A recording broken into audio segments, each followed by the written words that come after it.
उद्धूत चिंतन श्री गुरुदेव दत्त स्वामी महाराज की जय.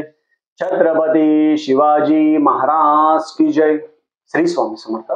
आज मी आपल्याला नवनाथ पारायणाचं उद्यापन कसं करावं, 9 मुलं जर जेवायला नाही भेटले तर काय करावं याच्याबद्दल माहिती सांगणार आहे. चॅनलवर पहिल्यांदा आला असेल तर अवश्य सबस्क्राईब करा, म्हणजे येणारे नवीन व्हिडिओ श्री स्वामी समर्थ महाराजांचे गुरुचरित्राची आणि नवनाथ पारायणाबद्दल माहिती भेटेल.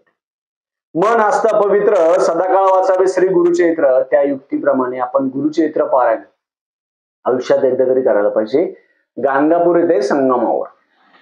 मग तसंच आपण नवनाथ पारायण आपण करतो. मोठं नवनाथ असेल, दिंडोरीपणित नवनाथ असेल, महिला पण नवनाथ पारायण करतात, तेव्हा काही प्रॉब्लेम नाहीये. नवनाथ पारायण आपण 9 दिवसाचं करावं. खूप जण म्हणतात आता 5 दिवसाचं करायचं का 7 दिवसाचं. नवनाथ पारायण हे पूर्णपणे 9 दिवसाचं करायचं. कारण की जेव्हा आपण पोथी वाचतो त्याच्यामध्ये असं वर्णन आहे की नाथ महाराज माझ्या बरोबर या आणि कार्य सिद्धीस करा. कारण की हे कार्य आपण हातात घेतलेलं आहे आणि ते सिद्धीस जायला पाहिजे. म्हणजे 9 दिवस आपल्याला कोणतीही अडचण न येऊ म्हणून आपण नाथ महाराजांना विनंती करतो की नाथ महाराज माझ्या बरोबर यावं आणि कार्य सिद्धीस करावं. आपण नवनाथ पारायणाचं उद्यापन हे 9व्या दिवशी करायचं असतं. 9व्या दिवशी उद्यापन करायचं. उद्यापन करताना आपण वड्यासाठी डोळा दिला. गुरूंना वडे आवडले त्याच्यामुळे त्यांनी डोळा काढून दिला. विचार करा, गुरूंसाठी आपण सर्वस्व जरी दिलं आपलं ते पण कमी आहे, लक्षात ठेवा.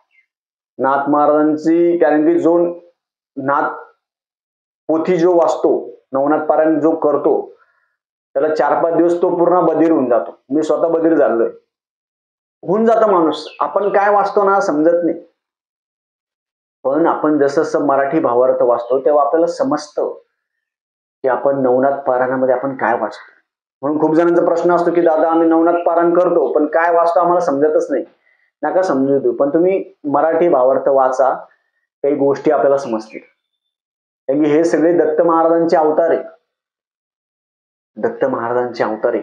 ज्या घरामध्ये नवनाथ पारायण होतं त्या घरामध्ये भूत पिशाच शाकिनी डाकिनी वेताल आदी काही येत नाही, येऊ शकणार पण नाही. म्हणून नवनाथ महाराजांची पोथी आपल्या घरामध्ये पाहिजे. मग नवनाथ पोथी आपण जेव्हा करणार, पारायणाचं उद्यापन करणार, तर 9व्या दिवशी उद्यापन करायचं.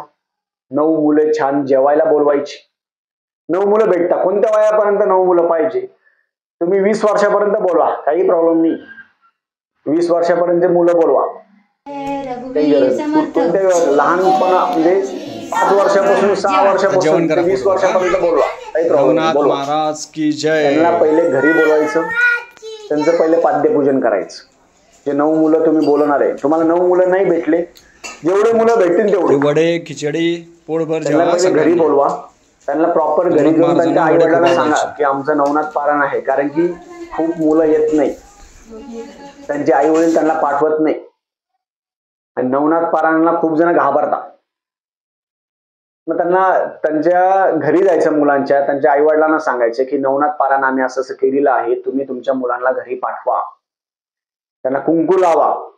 जेव्हा तुम्ही सांगणार ना, त्यांना आमंत्रण देताय तुम्ही आमच्या घरी जेवायला या, तसं त्यांना कुंकू लावायचं आणि त्या मुलाला म्हणायचं की आमच्या घरी जेवायला या. ते मुलं घरी आल्यानंतर त्यांचे पाद्यपूजन करायचं, पाय धुवायचे.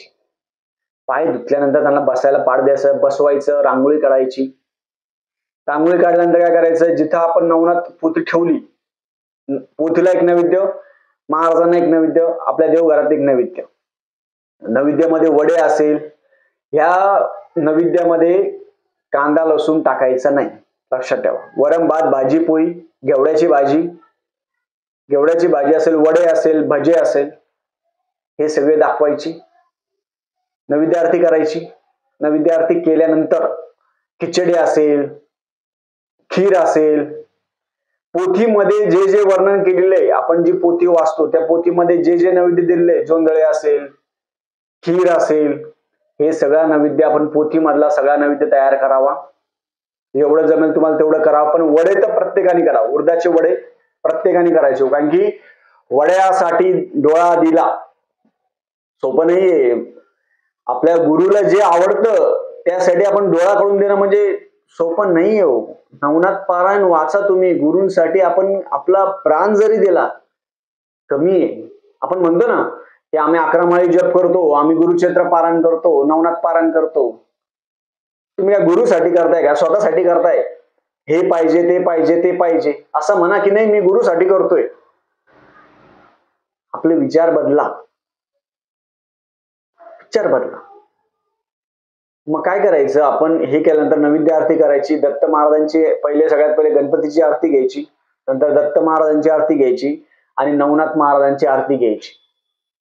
पोथीमध्ये नवनाथ महाराजांची आरती घ्या, 3 आरती घ्या, एक देवीची आरती घ्या, 4 आरत्या घ्यायच्या आणि नंतर ते जे मुलं बसलेले त्यांना आल्यानंतर पाद्यपूजन करायचं. त्यांना गंधाक्षता फुल लावायचं, गंधाक्षता लावायचं. त्यांचं ते केल्यानंतर त्यांचं ताट वाढायचं. खिचडी असेल, साधी खिचडी, तांदळाची साधी खिचडी असेल, वरण भात भाजी पोळी असेल, परत वडे असेल, भजी असेल, हे सगळे मुलांना वाढायचं. पूर्ण जेवण वाढल्यानंतर त्यांना गंध लावायचं, त्यांना दक्षिणा द्यायची तुमच्या इच्छेनुसार. 1 रुपया 10 रुपये काय असेल ते दक्षिणा द्या. त्यांना बसवायचं, दक्षिणा द्यायची, संकल्प सोडायचा, हातामध्ये पाणी घ्यायचं, गंध अक्षता फुल घ्यायचं, तुमचं नाव घ्यायचं, गोत्र घ्यायचं आणि म्हणायचं की नवनाथ पारायण निमित्त आम्ही 9 मुलं आहे ते जीव घालतो. असं करायचं. संकल्प सोडून घ्यायचा. ते 9 मुलं जेवण केल्यानंतर त्यांना मग दक्षिणा द्यायची आणि ते मुलं त्यांना जाऊ द्यायचं. अशा पद्धतीने साधं आणि सोपं आपण नवनाथ पारायणाचं उद्यापन करावं. आता याच्यात प्रश्न असे होता की दादा आमच्या सोसायटीमध्ये मग 9 मुलं भेटत नाही, काय करायचं? एक मुलगा बोलवा. कोणताही मुलगा बोलवा, त्यांना घरी बोलवा, त्यांचं पाद्यपूजन करा, त्यांना जीव घाला, दक्षिणा द्या आणि जाऊ द्या, काही प्रॉब्लेम नाही. परत तुम्ही ब्राह्मणाला शिदा दक्षिणा वस्त्र द्यायचं. तुम्ही गुरुचरित्र पारायण करणार, नवनाथ पारायण करणार, भागवत पारायण करा, संक्षिप्त गुरुचरित्र पारायण करणार, काही करणार, ब्राह्मणाला शिदा दक्षिणा वस्त्र द्यावं. आपलं दान व्हायला पाहिजे ब्राह्मणाला. आजकाल दानच नाही होत. ब्राह्मणाला शिदा दक्षिणा द्या. तुमच्या जवळचा ब्राह्मण असेल त्यांना घरी बोलवा, पाद्यपूजन करा, त्यांना म्हणा की आम्ही गुरुचरित्र पारायण केलं, नवनाथ पारायण केलं, त्याचा शिदा दक्षिणा घ्या.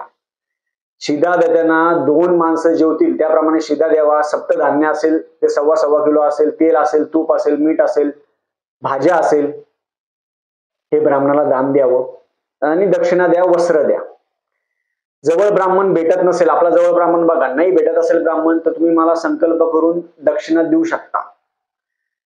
संकल्प करायचा आणि संकल्प करून तुम्ही मला दक्षिणा देऊ शकता तुमच्या इच्छेनुसार. खूप जण ब्राह्मण नाही भेटत म्हणून सांगतोय. आता ह्या दक्षिणेचं मी काय करतो, खूप जणांच्या व्हिडिओमध्ये मला सांगितलेलं आहे म्हणून मला सांगावं लागतं प्रत्येक वेळा, आणि मी सांगेल, त्यात काय लाज.